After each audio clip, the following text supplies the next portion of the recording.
Hello everyone, and welcome to our talk titled Exoplanet Yield Predictions for the Future Life Mission. My name is Felix Dannert, and I'm a PhD student at ETH Zurich in the group of Sascha Quanz, and I prepared this talk together with Jens Kammerer, who's a postdoc at the Space Telescope Science Institute. Together, we represent the LIFE collaboration. In this talk today, I want to quickly introduce the concept of the LIFE mission and then the methods by which we retrieve the yield predictions for this mission. And then I want to talk about exactly these yield predictions, what kind of planets we can find and how we can influence the number of planets and types of planets that we find. So LIFE is an acronym and stands for Large Interferometer for Exoplanets, which is a proposed mid-infrared nulling interferometer mission.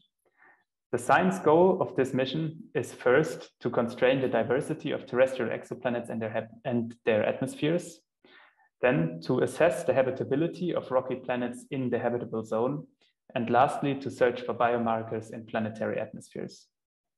We don't want to do that only for single targets, but we want to do it for a statistically relevant quantity of planets. And the direct imaging of thermal emission is especially suitable to follow these goals. This also aligns with what ESA announced as one of the core interests in the Voyage 2050 process. Just to give you a quick overview of the instrument, the mission parameters, we have 4 collector spacecraft with a diameter of 2 meters each, and the array can stretch its baseline up to 600 meters. We cover a wavelength of 4 to 18.5 micrometers, and this wavelength coverage is motivated by the absorption lines which we find for interesting molecules in this range. The mission duration is 5 years overall, which will be divided into 2.5 years for a search phase where we detect previously unknown planets, and then following up on especially interesting targets in another 2.5 years characterization phase. In this talk, I will not be able to give you a full overview of the methods, and for that, I would point you to a poster which we also submitted to this conference. Anyhow, I will do a quick overview of the methods for obtaining the yield prediction for the LIFE mission. So we start with a star catalog containing main sequence stars in the next 20 parsecs, and then we use a tool called PPOP to populate these stars with synthetic planet populations based on the Kepler statistics.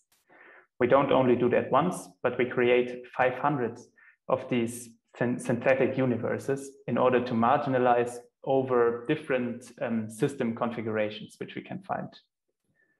For every planet, then, we simulate a measurement with the LIFE array in the photon noise limited case. That way, we get a signal to noise ratio per unit time for every planet, and then we can build a long list of signal to noise ratios.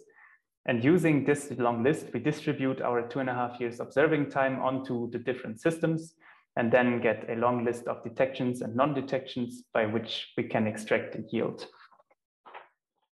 So talking about exactly this yield, first, just out of the box, we find 550 exoplanets in 2.5 years. But this number alone is not really helpful in understanding whether we can reach our science goals with that. So we have to look at the properties of the planets which we assign as detectable. We can do that first by looking at the radius and insolation plane here in the plot on the left.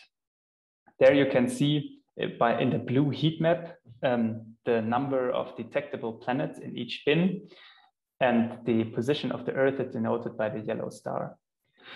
We can immediately see that most planets that LIFE finds are larger and a bit more irradiated than Earth. The blue distribution that we see here is, of course, a result of a superposition between the planet distribution that comes from PPOP and the actual capabilities of the instrument. And to disentangle this a bit more, we can define the completeness, which traces the instrument capabilities a bit better. So this completeness is defined as the probability of detecting a target given that this target is observed. And the completeness here is shown by the orange lines in the plot. We can also see that this completeness for planets that are more than twice as large as Earth and have receive more than 3 times the insolation than Earth are detected to a very high completeness, so to over 90%.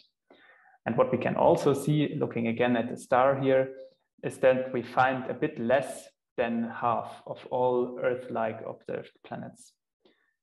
It's important to mention here that this is sort of the first out-of-the-box result.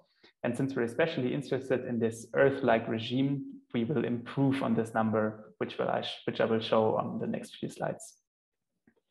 Also, to make this result a bit more digestible, I would say, we can divide these planets into planet classes as introduced in Koparapu et al. In 2018. And if we do that, we immediately find that the majority of detectable planets are rocky planets, super-Earth or sub-Neptunes, as can be seen in the plot on the right. Out of those planets, 27 rocky planets reside in the empirical habitable zone, which is constrained by the recent Venus and the early Mars limits. And most of the planets we find are warm or hot, which is an expected result since we are measuring their thermal emission. So to put this total yield number we got into a bit more context, we can compare it to other future mission concepts, in the case here to the LUVOIR and the HABEX concept. So we find that life performs similar to the LUVOIR variants A and B, and in our current simulation predicts a higher yield than compared to HABEX. What is not shown here is that LUVOIR and HABEX are operating in reflected light and detect most of their planets around FGK stars. Complementary to that, life will be operating in thermal emission and detect most of its targets around M stars. We saw in the beginning that the science goals of the life mission concentrate especially on habitable zone planets. In the next two slides, I will present what we can do to increase the number of planets that we find in the habitable zone. First, we can review the way in which we distribute our observing time. Up until now, we did not care on which type of planet we used our observing time. We call this scenario 1. In scenario 2, however, we will concentrate on specifically maximizing the number of planets in the habitable zone. Looking at the plot on the right, we can see that the first immediate effect of moving from scenario 1 to scenario 2 is that we stop observing systems further away than 10 parsecs.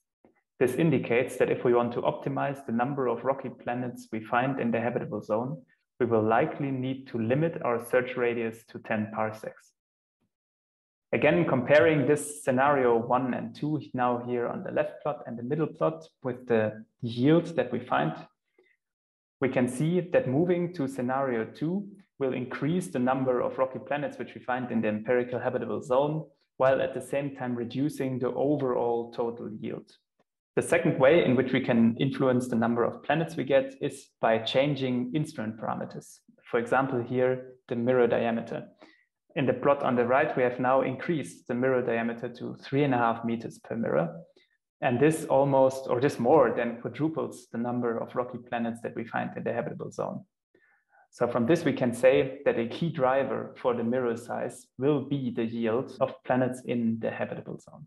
A challenge that I already mentioned previously is that life finds most of the planets it finds around M stars. And M-star habitable zone planets are certainly very interesting targets, but with what we find from James Webb, it might turn out that we want to focus more on FGK star targets. So here I brought two plots, again yields, but this time we distribute all the available observing time only on FGK stars. We can see immediately that this reduces the number of habitable zone planets we get even further. The effect that we see here is that even though life is suited to observe these planets, as we have seen in the completeness map before, we are fundamentally limited by the number of FGK stars that lie within the next 10 parsecs. So again, this motivates moving to larger mirrors. To give a bit of an outlook, another way in which we can increase the number of planets we get around habitable zone is to revisit the way in which we distribute the observing time, so the scheduling.